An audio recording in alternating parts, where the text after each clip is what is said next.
त्यांनी तात्काळ त्या ठिकाणी मुंबईची सूत्रे ही 4 वर्ष जे प्रशासकीय कार्यकाळ होता त्याच्या हातात घेतली आणि आज त्यातला बदल आपल्याला त्याच्याकडे दिसून येईल आणि लगेच ज्यावेळेस 2026ला मुंबई महापालिकेसह इतर महापालिकेच्या निवडणुका झाल्या त्या ठिकाणी सुद्धा मुंबईच्या नागरिकांनी हा शिवसेना एकनाथजी शिंदे साहेब यांच्या कामांना पसंती देऊन त्या ठिकाणी जास्तीत जास्त नगरसेवक त्या ठिकाणी निवडून आलेले, महायुतीला त्या ठिकाणी बहुमत दिलेलं आहे आणि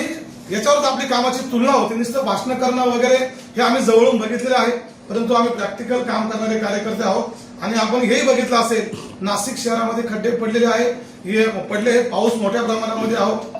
होत आहे. कॅचमेंट एरिया जवळच आहे आणि त्यामुळे प्रचंड पावसामध्ये सुद्धा त्या ठिकाणी एकनाथ शिंदे साहेब यांच्या नेतृत्वाखाली आणि वंदनीय शिवसेना प्रमुखांनी दिलेल्या शिकवणीप्रमाणे आम्ही सतत रस्त्यावरती खड्डे बुजवताना आपल्याला दिसत आहोत. परत त्या ठिकाणी नदीला पूर आला असेल, नाल्यांना पूर आला असेल, आपत्कालीन व्यवस्थापनाच्या माध्यमातून आम्ही घरातून बसून त्या ठिकाणी भाषणं दिली नाही किंवा बाहेर दिल्या नाही, परंतु आम्ही जनतेमध्ये जाऊन जनतेचे प्रश्न समजून घेऊ. त्या ठिकाणी एकनाथजी शिंदे साहेब यांच्या आदेशानुसार त्या ठिकाणी जनतेचे प्रश्न आजही सोडवतोय आणि उद्याही सोडवतो. जनता ही अतिशय सुज्ञ आहे, त्यात नाशिकची जनता ही अतिशय सुज्ञ आहेत. नाशिकच्या जनतेने महानगरपालिकेच्या ज्या काही 6 महिन्यापूर्वी 7 महिन्यापूर्वी निवडणुका झाल्या आहेत त्याच्यामध्ये दाखवून दिलेलं आहे की जनता ही नाशिकची जनता ही कुणाबरोबर आहे. तर सन्माननीय एकनाथजी शिंदे साहेब आणि सन्माननीय महाराष्ट्र राज्याचे मुख्यमंत्री देवेंद्रजी फडणवीस साहेब यांच्या नेतृत्वाला स्वीकारून जनतेने आज या ठिकाणी बहुमत देऊन आम्हाला सत्ता हातात दिलेली आहे. जनतेला आमच्यावरती विश्वास आहे आणि नक्कीच या सत्तेचा उपयोग हा नाशिककरांच्या आणि सर्वसामान्यांच्या विकासासाठी आणि प्रश्न सोडवण्यासाठी आणि उद्याचा जो काही नाशिक असेल हे नाशिक माननीय संजयजी राऊत साहेब त्या ठिकाणी आम्ही तुम्हाला आमंत्रण देऊ की आपण सिंहस्थ कुंभमेळ्यामध्ये या. आपल्याला नाशिकचा बदल हा दिसून येईल आणि खऱ्या अर्थानं जो इतक्या वर्ष आपल्याकडनं अपेक्षित होता तो तरी झाला नाही, परंतु आता खऱ्या अर्थानं एकनाथजी शिंदे साहेब आणि मुख्यमंत्री देवेंद्रजी फडणवीस साहेब यांच्या नेतृत्वाखाली होणारा बदल हा आपल्याला नक्की दिसेल आणि आपल्याला हे वेगळं नाशिक उदयास आलेलं विकास एकदम चांगल्या पद्धतीचा विकास या नाशिक शहराचा आपल्याला दिसेल.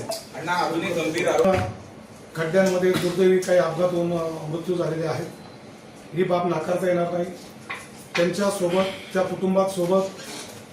माननीय एकनाथजी शिंदे साहेब यांची शिवसेना म्हणजे वंदनीय शिवसेना प्रमुखांची खऱ्या अर्थाने जी शिवसेना आहे आणि माननीय देवेंद्रजी फडणवीस साहेब, गिरीश भाऊ महाजन असतील, महापालिकेच्या महापौर आयुक्त असतील, आम्ही सर्वजण सभागृह त्या ठिकाणी संवेदन बघून आणि ती परिस्थिती बघून नाशिक महानगरपालिकेत पहिल्यांदाच त्या ठिकाणी म्हणजे मला असं म्हणायचं नाही की आम्ही एवढी मोठी मदत दिली का छोटी दिली, मदत ही मदत असते, परंतु किमान त्या कुटुंबाला एक आधार देण्याचं, धीर देण्याचं काम प्रथमतःच महानगरपालिकेच्या सभागृहाने हा निर्णय घेतलेला आहे. खरं तर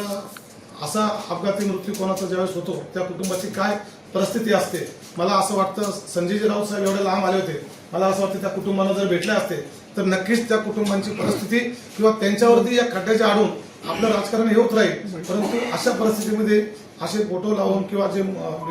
जे मृत्यू झालेले आहेत त्यांच्या भावना किंवा संवेदना मला असं वाटतं त्याच्यावरती राजकारण करणं हे उचित होणार नाही.